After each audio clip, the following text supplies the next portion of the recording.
आफू कस्तो छ भन्ने कुरा आफू अनि आफूभित्र भएको भगवान्लाई मात्र थाहा हुने गर्छ है। त्यही भएर हामीले अरूलाई बाहिरबाट हेरेर जज गर्न कहिले पनि मिल्दैन। हरे कृष्ण एभ्रिवान, हजुरहरू सबैजनालाई स्वागत छ मेरो मिनी ब्लगमा। आज पनि म अनि मेरो साथी चाहिँ यसरी होलिडेमा जाँदैछौँ है। अनि आज चाहिँ हामीले यहाँनिर सेवा तपाईँहरूलाई देखाउन लागिरहेको छौँ। हामीले सेवा कस्तो कस्तो के गर्नु पर्दो रहेछ तपाईँले आफै हेर्नु होला। आज सन्डेको हाम्रो सेवा आमा फुल पनि दामी लगाएछ टाउको।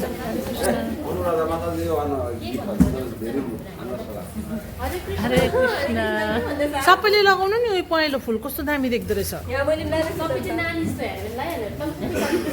अहिले भेटाएको मैले यो खै म चाहिँ छुइनँ त यहाँ त। यसमा त ल आउन हामी पनि आयो होला। राति तपाईँहरूले देख्नुभयो होला हाम्रो माताजीहरू एकदमै सही एकदम सहज प्रकारले हाँसी मजाक गर्दै हामीले यसरी नै सेवा गर्ने भक्ति गर्ने गर्छौँ है।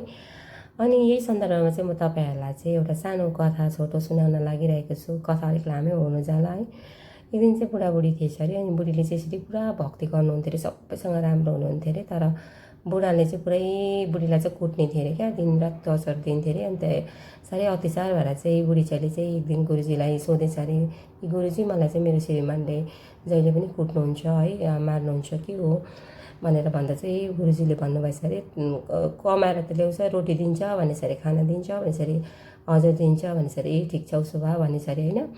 अन्त त्यसरी फेरि घर आएछ अरे। फेरि त्यस्तै चाहिँ डेलीको डेली त्यही हुँदा हुँदा चाहिँ वर्षौँ बितेछ अरे। एक दिन त अत्याचार भएर फेरि गुरुजी भएकोमा भेट्नु गएछ अरे। गुरुजी मलाई त अझै पनि कुट्छ मेरो श्रीमानले यसरी दिनरात भनेर, अब पुरा आज झन् हातखुट्टै पुरा उयो भयो भनेर भन्दा चाहिँ गुरुजीले फेरि भनेछ अरे, खाना त दिन्छ नि भनेछ अरे, हजुर दिन्छ नि, उसो भए ठिकै छ भनेर भन्दा चाहिँ उसलाई पुरा चित्त दुखेछ अरे होइन। अनि पुरा रोएछ अरे गुरुजीको अगाडि नै।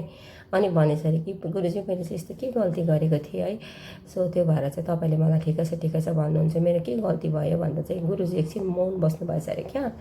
अनि मौन बसेर चाहिँ गुरुजीले चाहिँ भन्नुभएछ अरे, पहिलाको जन्ममा चाहिँ तिम्रो अहिलेको श्रीमान चाहिँ पहिलाको तिम्रो झड्केलो छोरा थियो।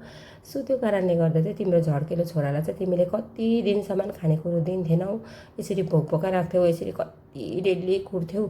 सो त्यही भएर चाहिँ यो जन्ममा चाहिँ तिमीलाई चाहिँ तिम्रो प्रारब्ध अनुसार चाहिँ तिम्रो श्रीमान भएर आएको हो, एटलिस्ट तिमीलाई त खाना दिँदै रहेछ नि र चाहिँ गुरुजीले भन्नुभयो अरे क्या। अनि साथीहरू, मैले तपाईँहरूलाई यो कथा किन भन्दैछु आजको दिन भन्दाखेरि चाहिँ मैले अघि पनि भने है, हामीले अरूलाई जज गर्नुभन्दा अगाडि आफूलाई हेर्नुपर्छ होइन, कि आफ्नो सोच कस्तो छ, आफ्नो विचार कस्तो छ अरूमाथि है, त्यो हामीले सोचेको हुनुपर्छ है।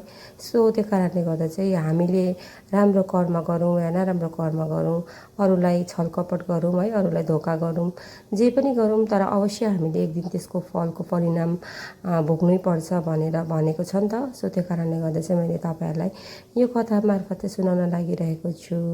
हरे कृष्ण, हरि बोल, राधे राधे।